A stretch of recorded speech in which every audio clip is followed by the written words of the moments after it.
Welcome to the Black Cop Podcast. You could have been anywhere else in the world, but you're here with us, so thank you for joining us. I'm your host, C Dub, and my man, number one guest. What's going on, CVC? How you doing, bro? Hey, back in the fold, bro. Oh man, it is awesome to have you here with us. We are grateful, man. So we have a really good episode for today. Yes. I think today we want to go over a bevy of topics, but without just kind of like just throwing them out there to you and giving you the rhetoric.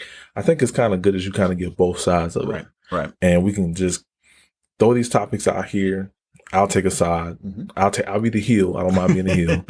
And or the less popular position. Right. And then we'll just kind of go back and forth a little bit. And I guess at the end we can really say how we really feel about it. Right. But the whole purpose of this is we want you guys to know, or you all to know, the questions that are going on in the offices right now. These are the questions that are being debated right now inside and outside of offices, and whether these should be new policies or new incidents that occur that require a new change. And so I think we're going to jump right into it. Anything you want to say to the people, man? You've been gone, man. What you been doing, man? I would say maximum relaxing, but that's not it, bro. That's not the case? Yeah, I'm trying to tell y'all, hey, make sure that if you go out, that, you maintain that social distance, you put that mask on, wash your hands, disinfect everything. Because I'm trying to tell you that COVID is no joke, bro. Man. Yeah, did you disinfect before you came in here? I disinfected before Praise God. Look here. That's what's up, man. That mic sounds good over there, man. We had to switch mics, man. Yeah. You got the A mic over there. Look, so all right, so look, this is our first question. Should prospective cops be required to have college degrees or be 25 years of age? And that's a great topic. That's a great topic. We're about to kill this. Sir. Which side do you want to take, yay or nay? I'm on the yay side, bro. Okay. All right. So affirmative, you go first. Okay. All right. Give me why do you agree with this?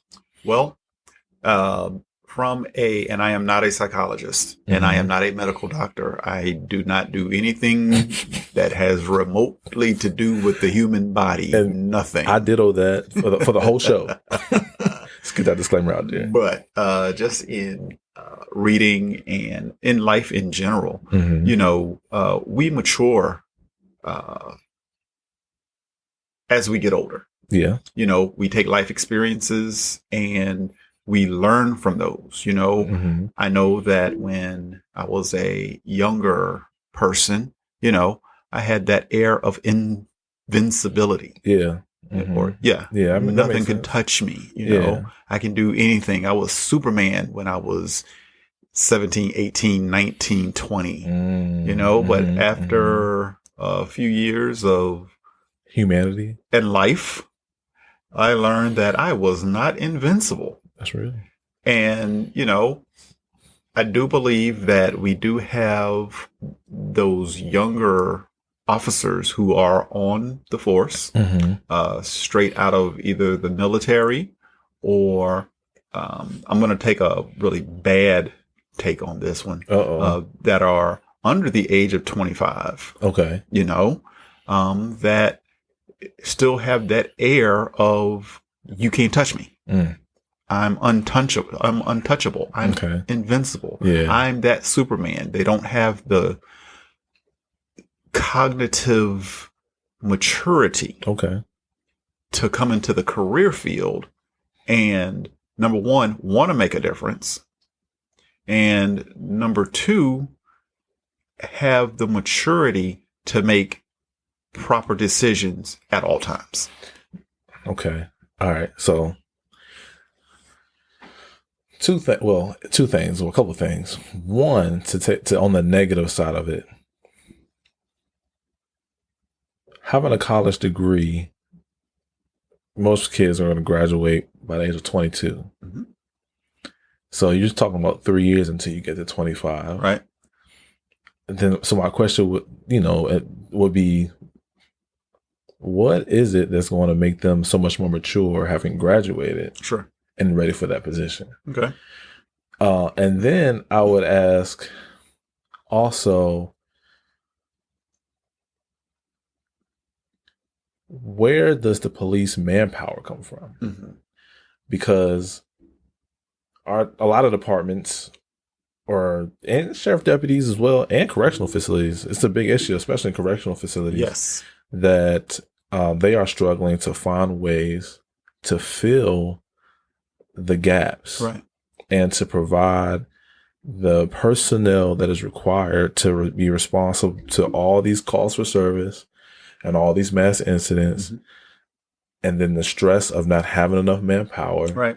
is compounded to now you got these officers stressed out responding to people. Right. So not only, I mean, it sounds great in theory, but then it's like, well, then okay, if you're shortening the supply of personnel, mm-hmm. now you got to hope that somebody with a college degree thinks that they're going to be able to pay off their student loan mm-hmm. with a starter police salary. Right. So now we're talking about, do you got a pay increase? Are you going to, I just have questions. Right. So, I mean, what do you say? Okay. Well, this is what I say. Again, I'm on that really bad side. Mm. I don't think 21 is mature enough for you to be walking around here carrying a gun. I really don't. Well, especially with the arresting power. With the arresting, yes. The power to take somebody's freedom mm-hmm. and the power to take somebody's life. Yes. We've all been 21 before, again. Yeah. We're just starting out.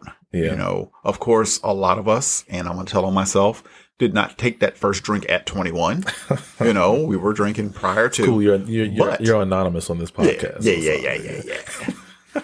But at 21, where we know that we can legally go out and do that, we're more apt to take chances, especially if we don't, and we don't at 21, have the maturity to think outside of one's self. I can see that. But it doesn't answer my question. Okay. You know what I mean? Like, it's what we still have the same issues. We still have, okay, this chief of police is now being told it's lower crime. Mm-hmm.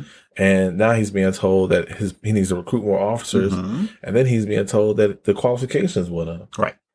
And it's not like you can't get training for age. Mm-hmm. Right. You know what I mean? You can't go to school for age. And that's my thing. You know what I mean? Yeah.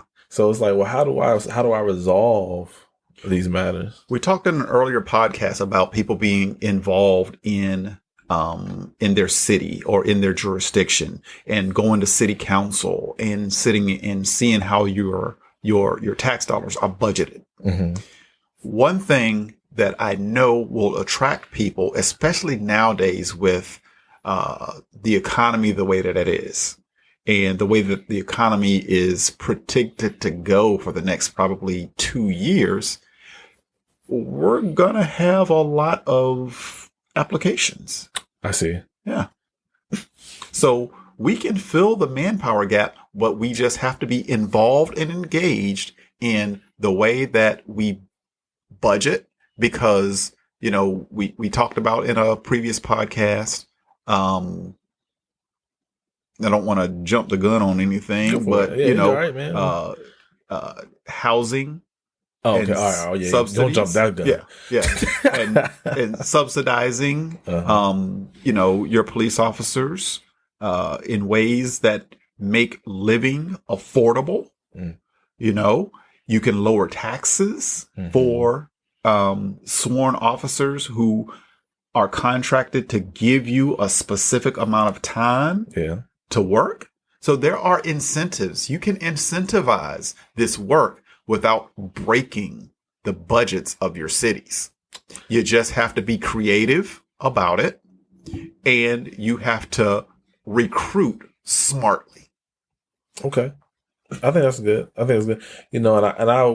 And outside of like just being on a negative, mm-hmm. I think that it also can be solved with having a reduction in call for service. The union in San Francisco mm-hmm. Came to an agreement, and I mentioned this in an earlier podcast, that the union in San Francisco decided to reduce like 17 to 20 something calls for service. Mm-hmm. So we're talking about like We're talking about, um, mental disturbances that aren't criminal related. Mm-hmm. Check the welfare that's not criminal related. Mm-hmm. Disable a vehicle that's not criminal related. Child custody exchange is not criminal related. Taking a homeless person to a port shelter that's not criminal related. Mm-hmm. Transport of juvenile just not criminal. Like all these random things that police officers respond to that doesn't revolve a summons, Right, or anything like that. right. If you can add like, hey, not only am I raising this standard, Mm-hmm. but I'm actually going to reduce the demand for your service. Mm-hmm. I think you can somehow, some way manage to pull that off. But then, what do you say to the person that says, "Wait a minute, I can like serve my country at 18, Mm-hmm. but I can't serve my community," even though I feel like that's just a phrase, and I kind of don't really like that phrase, but I'm using it to make a point. Is like, Sure. wait a minute, like how come I'm old enough to go to fight a war, Mm-hmm. but I can't come home and fight for my community? Sure. The military is structured differently than any civilian job that there ever is. And that includes the police force. Now, the police force is a paramilitary type of organization, but you have certain rights and freedoms inside the police department that you do not have in the military. The military will tell you what to bring, how to bring it, and how it should be folded, and all of that stuff. They can send you, to different places at any time. You can up and quit police force whenever you want to. You can't quit the military. So it's just different structurally. Gotcha. And I want to go back to a point that you made about the union in San Francisco and what they're doing, which I wholeheartedly agree with. Now, we're talking about raising the age of entry to get into the police force to 25. Okay. So let's talk about those non-criminal calls that need to be responded to. If you want to get into police work, you got to start from the ground up. Yeah. You got to start from the basics. And the basics is being able to talk and relate to people. Yeah. So if you are a 21-year-old, apply for that job where you have to go to a child custody exchange. Apply for that job where you have to transport a homeless person to the homeless shelter. That is your entryway into, when you turn 25, getting into the police force. So there are going to be those jobs there. Yeah, that's a great point. And I think one of the things that policing is really trying to get officers to master is the ability to speak to people. Right. How we communicate. Well, now, granted, I've heard people say that it's more of a millennial thing, because I guess that's like an easy out a lot of times. Yeah. And I think that like what we've seen is people say, well, they're on the computer so much that they forgot how to be social. But if even before this whole technology boom, it was kind of policing. It was police-ish to be robotic. Right. It was police-ish to really like act like you don't see the person. Right. A lot of times if I'm in my car or something like that, and I look over at somebody, they're shocked that I made eye contact with them. Right. You know what I mean? Because they're like, oh, I thought he was just going to sit there and just be, stiff, like he don't know me or something. So I do agree with that. I think that is key. And I think that is, if somebody to me, that has always separated the people who are very talented in policing versus the people who kind of just get by. Right. Because they can talk they can talk their way into a great case. They can talk their way into quality evidence. They can talk their way into a great court testimony. It's just that's a great point. All right. So not to belabor that, let's get to the next one, man. Because, I feel like we can be dropping jewels all night. You know what I mean? All right. So next question is, should the public have say in selecting a chief of police and or have say in the promotion process or in the hiring process? And I guess what side are you taking? I'm sure it's probably the yay, right? Yes. Okay. All right. I'm going to take the yay. I'll take the nay or the negative. All right. Affirmative goes first. Okay. All right. Well, if you are going to serve a community, if you are going to serve a certain jurisdiction, you need to have the backing of that jurisdiction in order to make your police force run. Okay. if I did not sit and listen to you speak about what policies you plan to change or what specific changes you plan to bring about to make my community safer, I don't have a voice in your police department. And having my voice is part of procedural justice. Sure. And I need to have my voice heard, by a higher up. That makes sense. If I'm going to be invested in my community, then I need to be there to choose my community leaders. And a police chief is definitely a community leader. So we vote for the sheriff. Right. The sheriff is the highest law enforcement officer in many counties. You vote for that person. So you definitely have a say in that. Why can I not have a say in hiring of a police chief? So the issue number one that I always hear is that there is a lack of subject matter expertise in what policing actually is. A lot of people don't really know what officers do when they're not pulling them over. Right. You know what I mean? And let alone the statutory laws or the case laws that govern everything that we do. And you add that on top of how to lower the crime, how to get your case closing rates at a certain level, how to manage the morale of your department, how to build community outreach. Right. The question is, can a citizen really advise on that? And just like you have your sheriff example, we can look at the presidency, right? And yes, the people voted to elect the president, but the president is determining who his national defense secretary is, who his intelligence director, his secretary of defense, his FBI, he determines the FBI director, the attorney general, right? So that it's not, and in the same way in some cities or in some counties, the superintendents will get elected, but then all of a sudden they will have the city manager in charge of carrying out the hiring of the chief of police. So the question would be then is like, and then also my last point would be, how much power would they have? Do they have the power to say, no, he can't get hired? Or do they get input and expect, like, maybe you tell like a citizen focus group or something, and you let them have an input and say what they want, what they're looking for, and then you seek to find someone who meets that qualification? Or are they literally sitting at the table saying, we don't want them? I think it's a little bit of both. I think we as people were given the opportunity of choice. Okay. We can look at a person, right off, I look at you, C-Dub, and I don't know you, man, I don't like him. I don't like him. It's fine. But then as we sit and I get to ask you questions on certain things with regard to lifestyle, with regard to how you feel about certain issues, how you would react to certain incidents, and then, you grow on me, that changes my outlook on you. So do I have the power to say yay or nay? Sure, I do. Okay. Yeah, I do. Because again,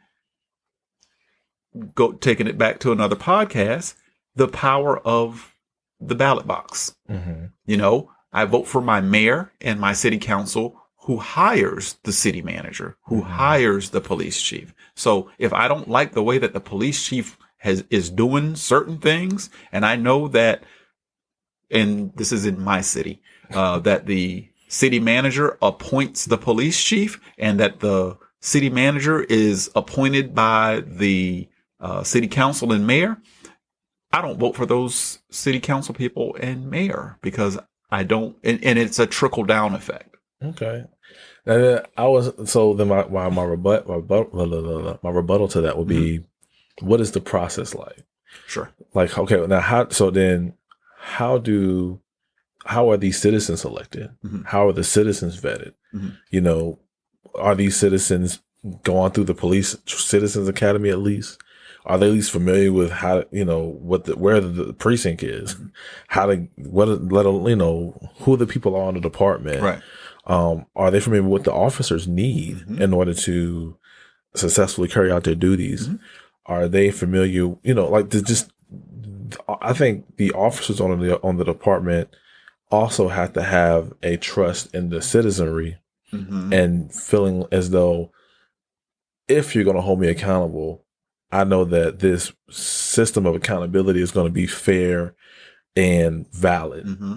And so, like I've heard suggestions about maybe like getting, you know, like 2 people per district in your, you know, county or city or whatever, Mm-hmm. and having them serve on a panel that would have voting power. Mm-hmm.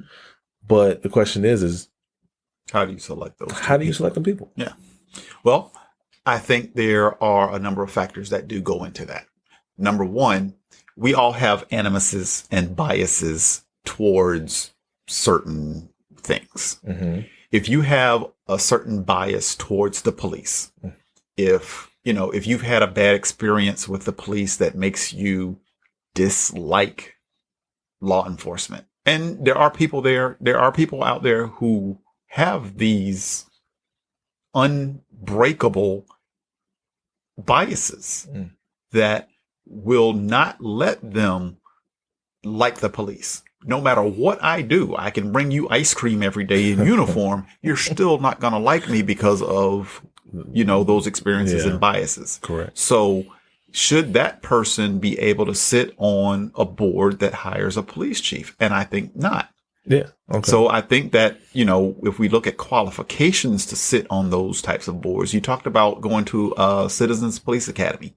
Yeah, absolutely. Yeah. Absolutely. Mm-hmm. If you are that invested in how your officers in your city handle matters, and you take your time out because you volunteer.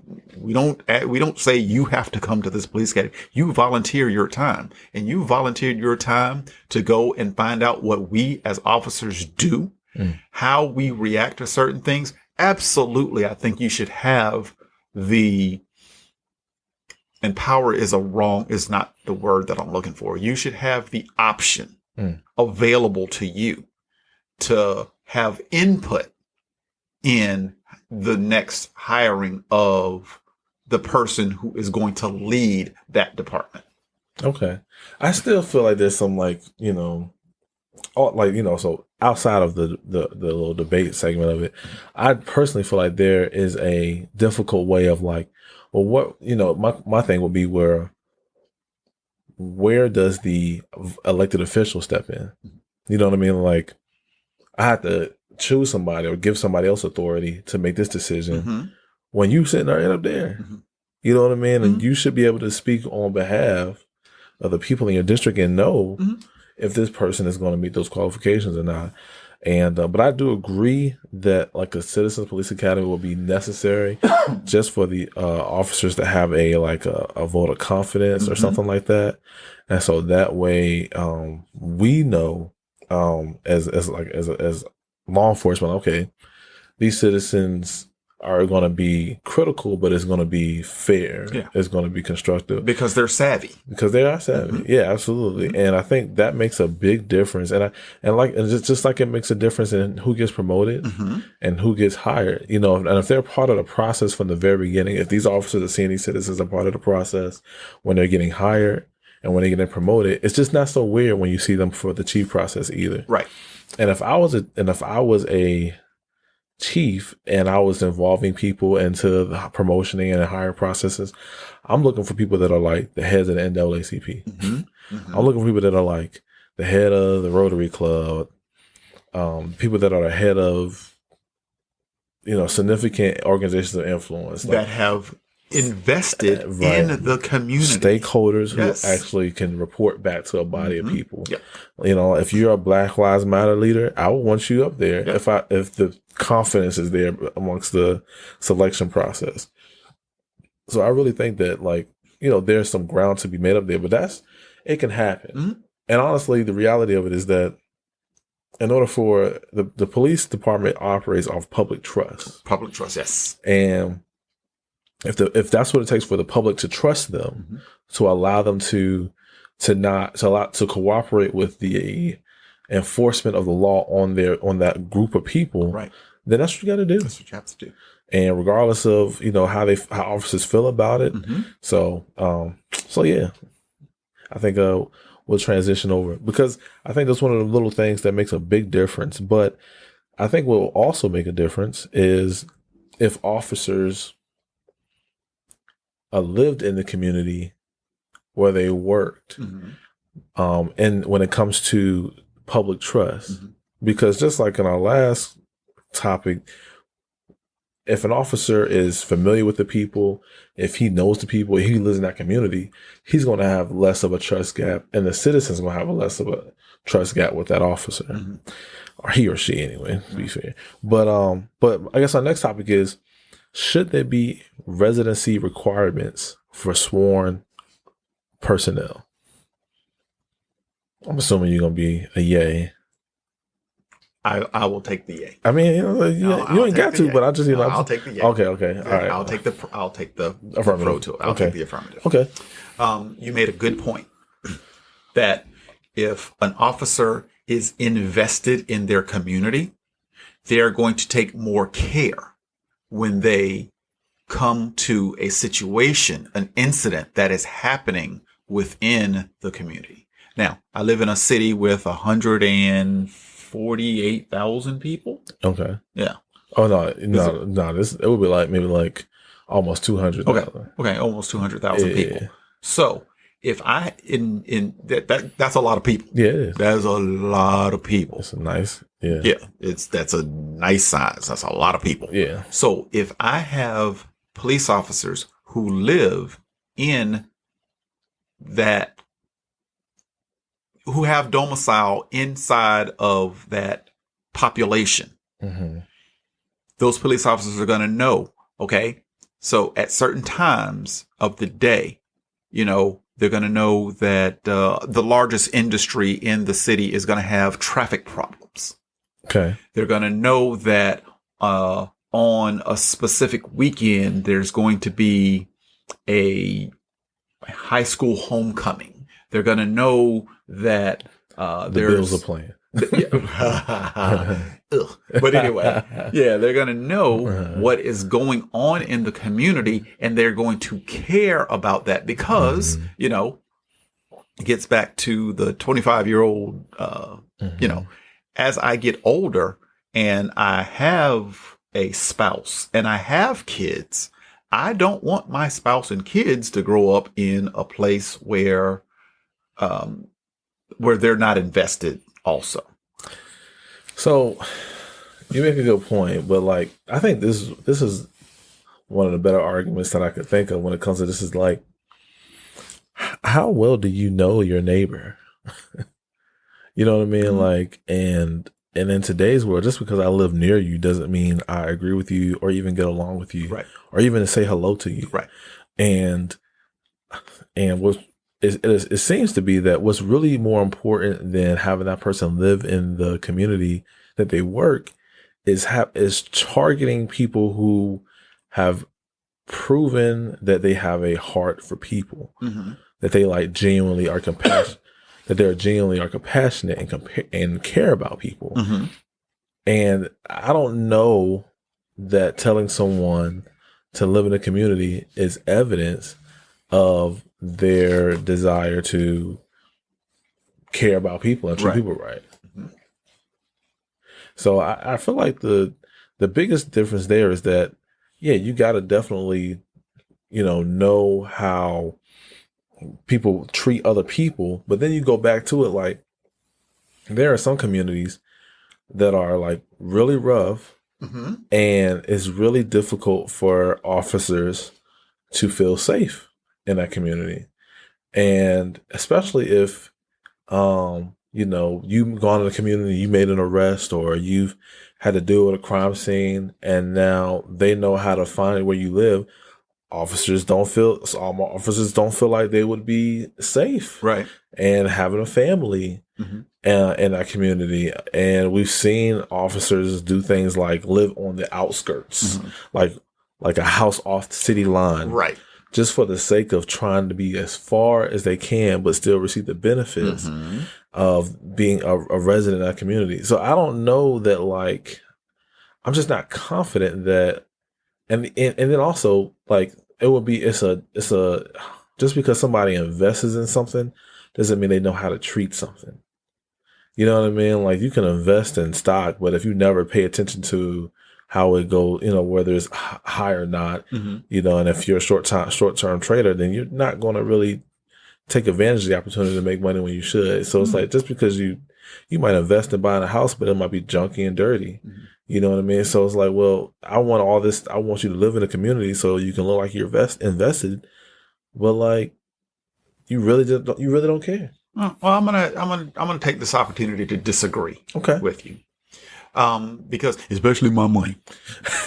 If I invest in something with my money, I'm going to know what my money is doing. Okay. So it's the same thing in my community. If I am going to invest in my community, I'm going to know where my community is headed. For instance, if it, and this all goes back to voting to me. This all goes back to the ballot box to me. Okay.